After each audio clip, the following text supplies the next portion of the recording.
In this module, we will discuss genetic variations. First of all, what are genetic variations? Genetic variations are basically the variations within the individuals of a population. एक population के जो members हैं उनके अंदर variations मौजूद हो सकती हैं। ये जो वेरिएशंस हैं ये उस पॉपुलेशन के सर्वाइवल और उसके अडेप्टेशन को समझने के अंदर बहुत ज़्यादा इम्पॉर्टेंट है, क्योंकि जो इंडिविजुअल वेरिएशंस होती हैं ये एवोल्यूशन का सबब बनती हैं।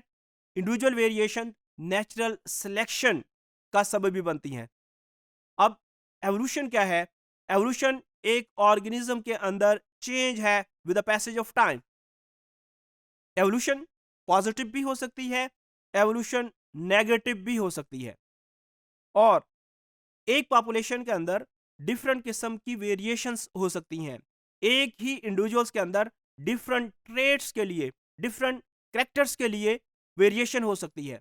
अब इस वेरिएशन के अंदर नेचर ऐसे इंडिविजुअल्स को सिलेक्ट करती है जो कि उस इन्वायरमेंट के मुताबिक उसके लिए ज़्यादा सूट करते हों, और नेचर ऐसे इंडिविजुअल्स को सिलेक्ट नहीं करती जो इस इंडिविजुअल्स का जो सर्वाइवल है नए माहौल के मुताबिक नहीं कर पाते। अब इंडिविजुअल वेरिएशंस की बहुत सारी रीजंस हो सकती हैं। ये म्यूटेशंस की वजह से भी प्रोड्यूस हो सकती हैं, ये जेनेटिक रिकॉम्बिनेशन की वजह से भी प्रोड्यूस हो सकती हैं, ये जेनेटिक ड्रिफ्ट की वजह से भी प्रोड्यूस हो सकती हैं, या फिर माइग्रेशन भी इसका सबब बन सकती हैं। अब म्यूटेशंस बहुत डिफरेंट टाइप्स की हो सकती हैं। म्यूटेशंस लीथल म्यूटेशन भी हो सकती हैं।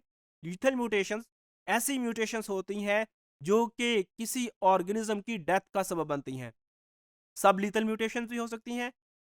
सब lethal mutation comparatively less harmful होती हैं, लेकिन कुछ म्यूटेशंस ऐसी भी होती हैं जो कि ऑर्गेनिजम्स के लिए फायदेमंद होती हैं।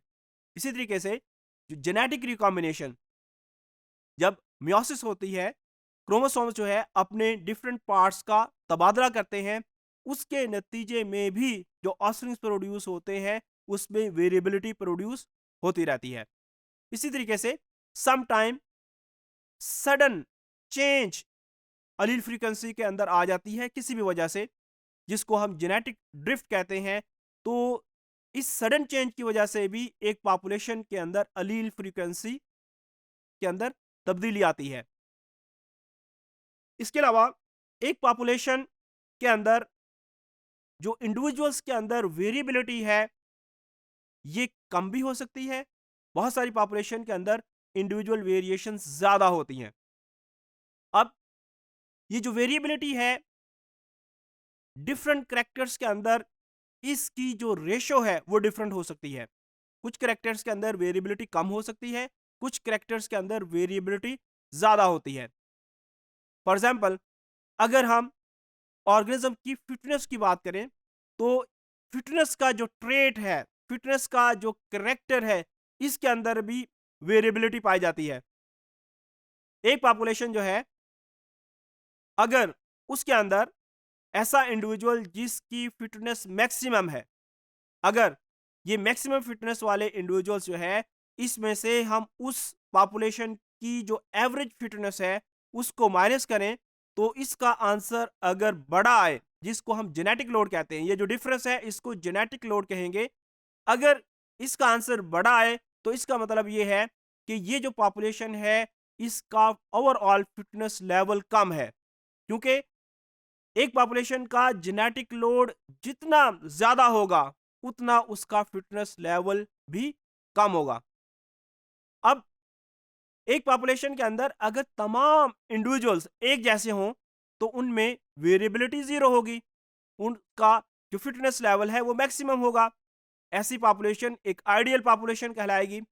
लेकिन नेचर ऐसी पॉपुलेशन को भी पसंद नहीं करती, क्योंकि अगर किसी वजह से इन्वायरमेंटल कंडीशंस चेंज हो जाती हैं तो पॉसिबिलिटी है कि इस पॉपुलेशन के तमाम इंडिविजुअल्स अपने आप को नए माहौल के मुताबिक एडजस्ट कर लें। लेकिन ये भी पॉसिबिलिटी है कि नए माहौल के मुताबिक इस पूरी पॉपुलेशन में से कोई भी इंडिविजुअल एडजस्ट ना कर पाए। उस सूरत में ये पूरी की पूरी पॉपुलेशन एक्सटिंक्ट हो जाएगी।